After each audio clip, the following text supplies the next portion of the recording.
Bien-aimés, soyez bénis en ce jour et je suis très heureux de venir vous partager ce que l'Esprit de Dieu me met à cœur de vous partager. Dans Hébreux 11, il nous est dit que « Or la foi est une ferme assurance des choses qu'on espère, une démonstration de celles qu'on ne voit pas. » La foi est une ferme assurance des choses qu'on espère, autrement dit, de la rémunération que nous espérons recevoir du ciel. Une rémunération que nous ne voyons pas visuellement, mais qui pourtant demeure dans le royaume de Dieu. À ce titre, pour l'avoir possédée, les anciens ont obtenu un témoignage favorable. D'ailleurs, certains de ces anciens ont préféré mourir plutôt que de renier la rémunération de ces promesses qu'ils voyaient, mais sachant que ce n'était pas pour eux-mêmes, mais que cette rémunération nous était réservée. Alors, comment parvenir à vivre de la rémunération venant du ciel? Autrement dit, venant de la maison de notre Père. Cette rémunération vise à ce que nous soyons comblés au-delà de toute mesure en réponse à la foi que nous manifestons. Cette foi qui nous amène à être dépendants et à apprendre à vivre de la dépendance de Dieu. Et quand je dis dépendance de Dieu, dépendant du conseil de sa parole. Essayons de progresser pour en retenir la bonne mesure. Au verset 6 du chapitre 11, toujours, « Or, sans la foi, il est impossible d'être agréable à Dieu. Car il faut que celui ou celle qui s'approche de Dieu croit que Dieu existe et qu'il est le rémunérateur de ceux qui le cherchent. » Alors, on peut s'attendre à recevoir selon les promesses de Dieu. Amen. Toutefois, qu'est-ce que la foi? La foi, c'est poser des actes, et comme nous allons le voir à partir de la parole, c'est poser des actes qui démontrent notre dépendance de la parole de Dieu. La foi, ce n'est pas un acte à l'encontre de la volonté de Dieu, ou c'est du donnant-donnant. Je te donne pour recevoir. C'est de bonne guerre. C'est de bonne guerre. Non, je donne parce que je suis aimé de mon Père, mais je donne dans un but bien spécifique que je vais souligner ici, et retenez bien ce que je vais vous expliquer.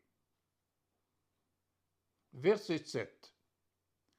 C'est par la foi que Noé, divinement averti des choses qu'on ne voyait pas encore, c'est dire que notre Père, lorsque nous vivons en Jésus-Christ, nous révèle le monde dans lequel nous vivons, mais surtout il nous révèle ce que nous sommes destinés à traverser et à traverser selon son plan et de manière à ce que rien ne manque à ses enfants.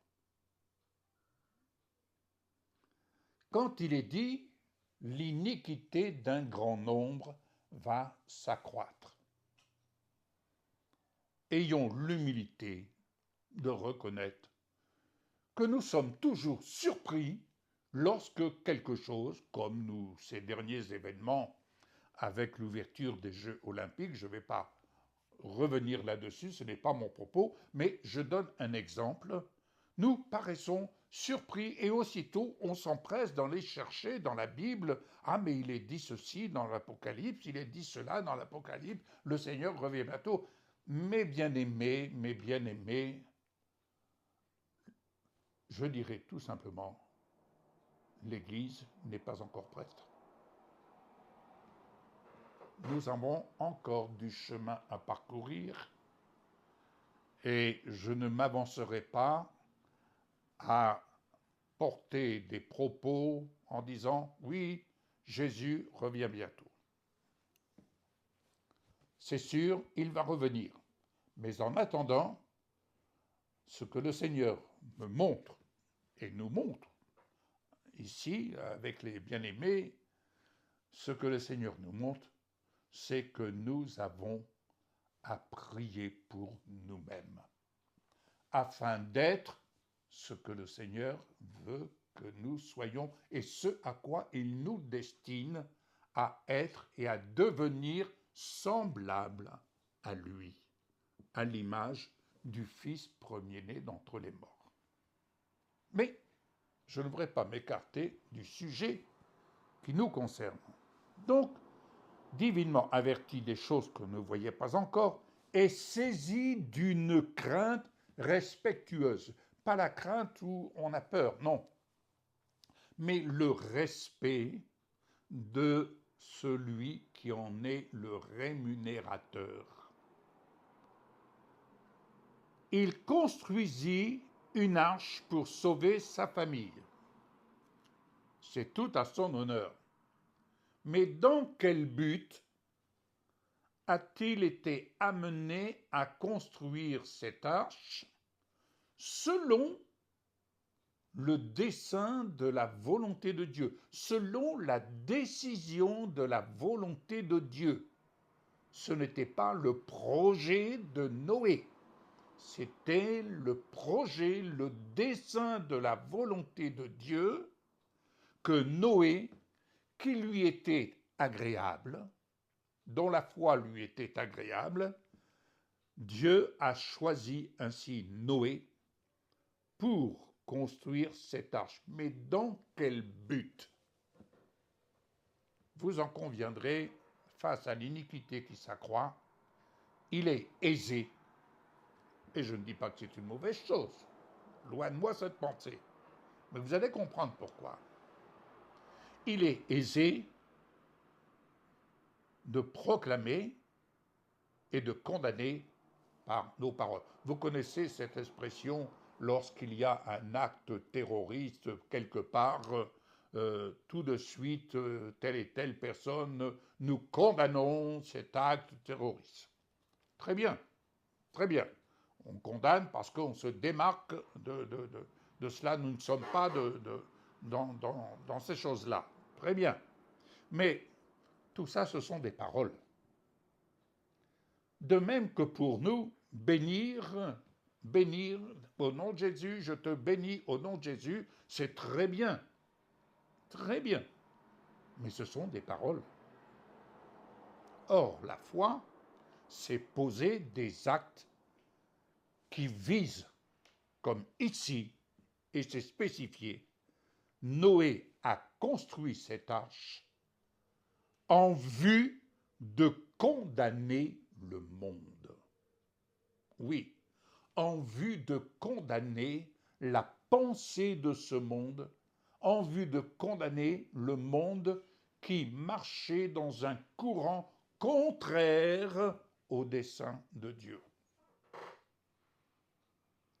Ainsi, poser des actes, bien-aimés, des actes de foi, c'est poser des actes de foi avec la clairvoyance que ces actes que nous posons, nous les posons parce que nous en recevons la révélation de ce pourquoi nous posons des actes conformes à la décision de la volonté de Dieu.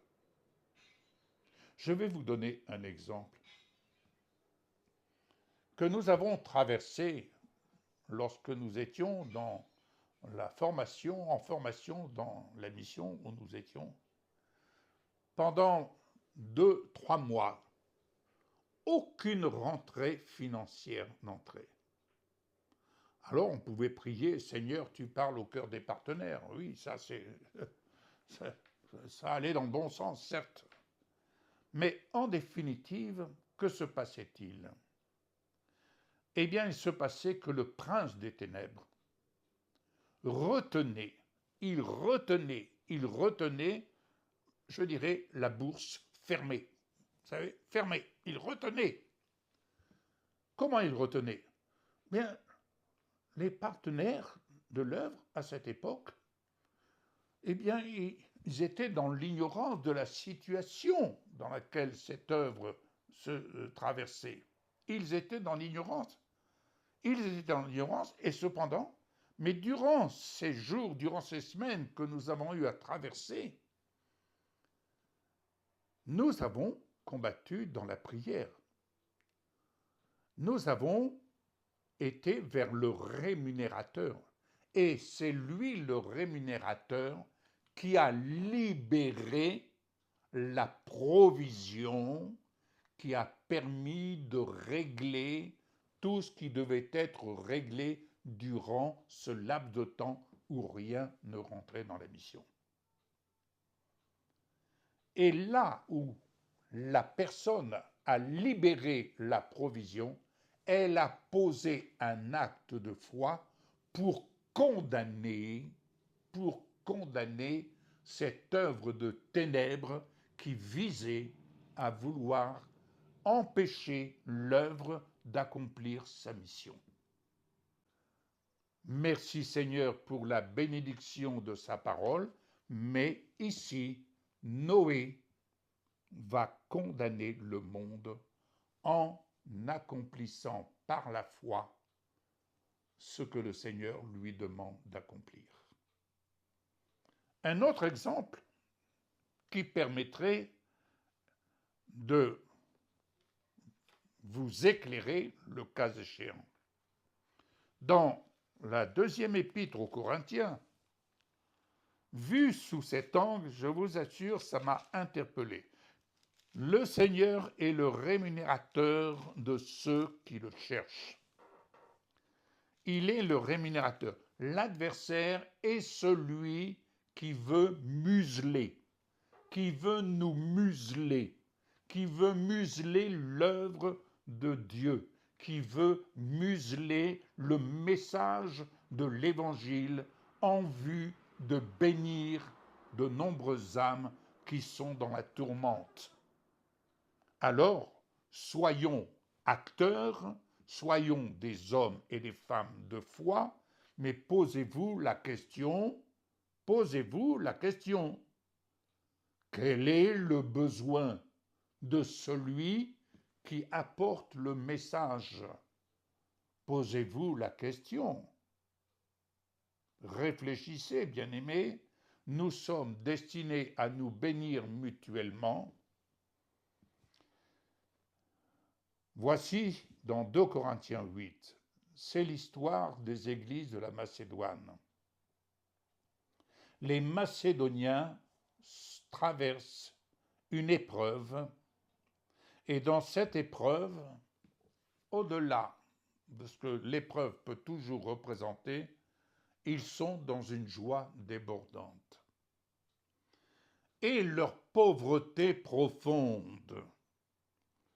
Leur pauvreté profonde, on pourrait dire, les a tenus en captivité, les empêchant de donner volontairement ce que le Seigneur voudrait qu'ils puissent donner. Eh bien, leur pauvreté profonde a produit quelque chose. Et ils ont condamné cette pauvreté. Oui, quand je dis ils ont condamné, ils l'ont condamné en démontrant à l'adversité, tu veux nous tenir dans la pauvreté? Tu veux nous tenir, nous empêcher de semer? Tu veux nous empêcher de démontrer qui est notre rémunérateur? Eh bien, nous allons te montrer de quel bois on se chauffe. Et c'est ainsi que leur pauvreté profonde a produit avec abondance de riche libéralité de leur part. Et de riche libéralité, ils ont donné volontairement et au-delà même de ce qu'ils pouvaient penser ou imaginer. Bien-aimés, la foi qui est agréable à Dieu a permis à Noé de construire l'arche et de sauver l'humanité, c'est-à-dire de sauver sa famille, de sauver l'humanité et de pouvoir commencer à redonner sur cette nouvelle terre, redonner vie. Eh bien, ici, les Macédoniens ont démontré comment condamner la pauvreté, comment condamner l'adversité, comment condamner tout simplement en posant des actes. Que croyez-vous ce qui peut motiver l'action du service pour lequel il a plu au Seigneur de m'amener sur ce terrain pour m'amener vers vous? Eh bien, c'est tout simplement qu'en posant chaque jour ce que le Seigneur m'inspire à poser, oui, je dis bien que le Seigneur m'inspire à poser, c'est afin de condamner l'œuvre diabolique, condamner l'œuvre de l'adversité qui n'est qu'un menteur, qui n'est qu'un voleur, celui qui vise à dérober, à égorger, à tuer des âmes, à enfermer des âmes dans cette pauvreté, dans ce manque de dire « Mais Seigneur, où suis-je? Que vais-je faire? Comment m'en sortir ?» Bien-aimés, ne vous laissez pas aller. Recevez la parole qui vous est annoncée et posez-vous la question « Que puis-je faire à mon tour pour condamner cette œuvre de l'adversité, pour démontrer que je ne suis pas de la pensée de ce monde, au-delà de ce que je peux proclamer, confesser par la foi, je veux aussi être au nombre de ceux qui posent des actes au nom de Jésus. Posez-vous la question. Si vous ne savez pas comment poser ces actes, et si vous ne savez pas quoi poser les actes, bien-aimés, lisez la parole et vous comprendrez. N'oubliez pas, l'or et l'argent appartiennent à notre Père. L'or et l'argent appartiennent à notre Père. Bénissons-nous mutuellement et faisons en sorte que l'abondance de Dieu circule dans la maison du Père et qu'elle circule et que les actes soient posés pour démontrer la justice de Dieu qui a été rendue dans toute sa perfection par la résurrection de Jésus qui a vaincu la mort, qui a vaincu toutes ces œuvres de ténèbres auxquelles nous n'avons pas à nous soumettre. Nous avons à nous soumettre au désir de la volonté de Dieu qui est parfaitement décrit ici dans sa parole. Si vous commencez à discuter, oui, mais je pense que, oh bien-aimé, c'est terminé. C'est terminé, le monde a gagné. Non, je ne suis pas de ce monde et j'apprends à vivre selon le courant de la pensée de Dieu, et autant d'actes que je peux poser, ce sont des actes qui, pour ma part, visent à condamner ce monde, à condamner la pensée de ce monde, pour vivre pleinement, non seulement mon salut, le salut de ma famille, mais pour vous aider à vous aussi à vivre votre plein salut. Soyez bénis et bon dimanche. Au revoir.